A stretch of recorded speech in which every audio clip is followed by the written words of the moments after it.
사랑하는 성도 여러분, 안녕하세요. 무엇이든지 물어보세요 시즌2로 돌아온 김광석 목사입니다.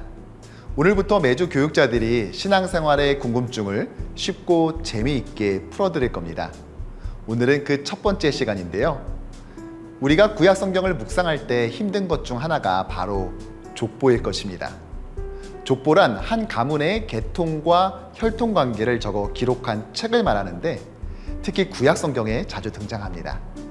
창세기만 하더라도 4장에서 족보가 처음 나오는데 이후 5장과 6장, 10장과 11장에 계속 등장하지요. 역대상 역시 9장까지 읽는 동안 무려 11개의 족보를 만나게 됩니다. 바벨론 포로 이후에는 족보에 대한 관심이 더 높아져서 1차 귀환자 족보, 2차 귀환자 족보, 심지어 포로기 때 이방 여인과 결혼한 사람들의 족보까지 등장합니다. 발음도 힘든 낯선 이름으로 가득 찬 명단을 계속 읽어 내려간다는 것은 사실 그리 기다려지는 일은 아닐 겁니다. 그래서 차라리 이럴 바엔 신약부터 읽자 하고 우회로를 선택하신 분들도 있는데요. 막상 그렇게 마태복음 1장을 딱 펴들면 깜짝 놀라게 됩니다. 바로 이렇게 시작하기 때문이지요. 아브라함과 다윗의 자손 예수 그리스도의 계보라. 아브라함이 이삭을 낳고 이삭은 야곱을 낳고 야곱은 유다와 그의 형제들을 낳고 유다는 다말에게서 베레스와 세라를 낳고 베레스는 헤스론을 낳고 헤스론은 람을 낳고. 네, 맞습니다. 신약 성경은 이렇게 족보로 시작됩니다.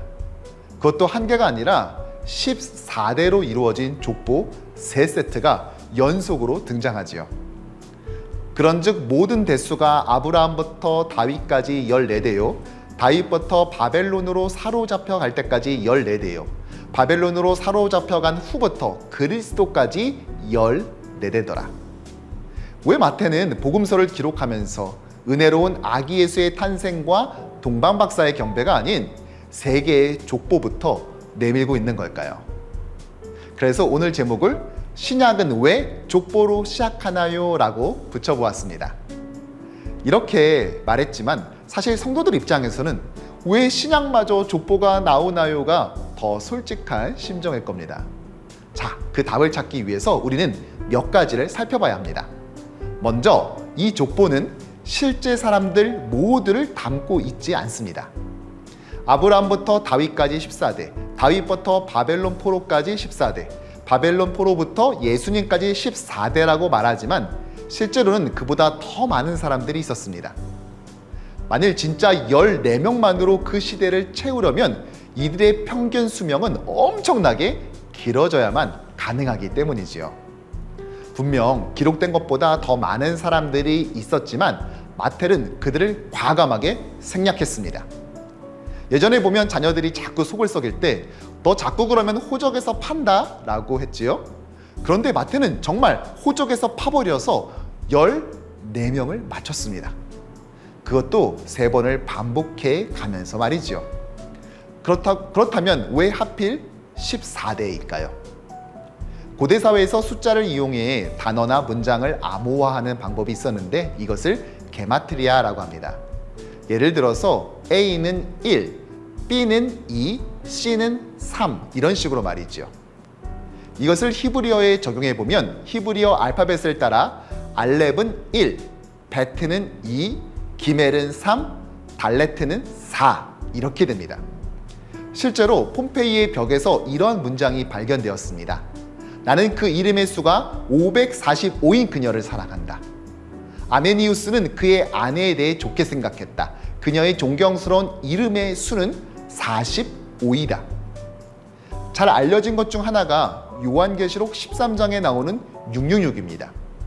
이 역시 게마트리아 방식으로 풀면 네로 카이사르, 즉 네로 황제가 됩니다. 계시록이 기록된 당시 네로는 이미 죽었지만 대대적인 기독교 박해를 했었던 인물이기에 초대교회 탄압의 상징으로 요한 사도가 사용한 것이죠. 절대 이단들의 주장처럼 666은 신비한 계시를 받은 소수의 사람만이 풀 수 있는 것이 아니라 당시 소아시아 7개의 성도라면 누구나 보고 알 수 있는 표현인 것입니다. 사실 지금도 유대인들에게 잘 알려진 게마트리아가 있습니다. 히브리어 차이는 생명이라는 뜻인데 히브리어 알파벳으로는 18이 됩니다.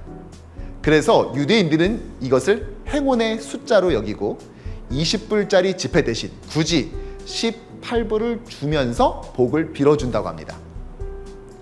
자, 그렇다면 마태복음의 족보의 14를 게마트리아로 풀면 어떠한 단어가 될까요? 히브리어로 다윗이라는 말은 달렛, 요드, 달렛이라는 알파벳으로 되어 있습니다. 그리고 달렛은 4, 요드는 16이죠. 그러면 4 더하기 6 더하기 4, 즉 14가 나옵니다. 게마트리아로 14는 바로 다윗인 것입니다. 결국 마태복음 족보는 다윗을 말하고 있습니다. 물론 이 족보 안에 다윗이라는 이름이 이미 들어가 있지만 그럼에도 게마트리아 방식을 통해 다시 한번 다윗을 담아내고 있는 것이죠. 그것도 3번을 반복해 다윗, 다윗, 다윗이라고 말합니다. 그럼 또 왜 3번일까요? 유대인들에게 있어서 3은 완벽함을 의미했기 때문입니다. 유대인들은 결혼을 할 때도 또 이혼을 할 때에도 3번을 외치면 성립되었습니다. 그러니까 오늘 마태는 예수님을 소개하면서 다윗을 3번 말함으로 예수님은 완벽한 다윗의 후손이라고 외치고 있는 것입니다. 또 한 가지 마태복음 족보에 숨겨진 비밀이 있습니다. 이 족보 속에는 과연 몇 명이 있을까요? 14대, 14대, 14대니까 총 42명이라고 생각할 겁니다. 그런데 실제로 세어보면 1명 부족한 41명밖에 나오지 않습니다. 왜일까요? 다윗이 겹치기 때문입니다. 아브라함부터 다윗까지, 그리고 다윗부터 바벨론 포로 때까지 이렇게 다윗이 2번 나오는 거죠. 그러니까 마태는 예수님의 생애를 소개하는 이 첫 장면에서 정작 예수가 아닌 다윗을 정말 철저히 밀어주고 있는 것입니다. 왜일까요? 흔히 마태복음은 유대인을 위해 쓴 복음서라고 말하는데 실제로 유대인에게 익숙한 이 구약을 50번 이상 인용합니다. 그런데 구약에서 메시아를 어떻게 예언하고 있죠? 대표적인 메시아 예언서인 이사야서 11장은 이렇게 말합니다. 이새의 줄기에서 한 싹이 나며 그 뿌리에서 한 가지가 나서 결실할 것이요. 다윗의 후손 중에서 메시아가 나온다는 것입니다. 그러니까 메시아가 되기 위한 가장 중요한 조건은 학력도 재력도 아닙니다. 기가 막히게 설교를 잘하고 기도할 때마다 암이 다 낫는다고 메시아가 되는 것이 아닙니다. 메시아의 첫 번째 조건은 바로 다윗의 후손이어야 한다는 것입니다. 구약에 그렇게 예언되었기 때문이죠. 이것은 유대인이라면 누구나 아는 상식이었습니다. 따라서 마태는 유대계 독자들에게 예수님을 소개하면서 성품이 좋고 인자하고 정말 대단한 능력을 가졌다 이렇게 말하지 않고 딱 이렇게 시작합니다. 아브라함과 다윗의 자손 예수 그리스도의 계보라.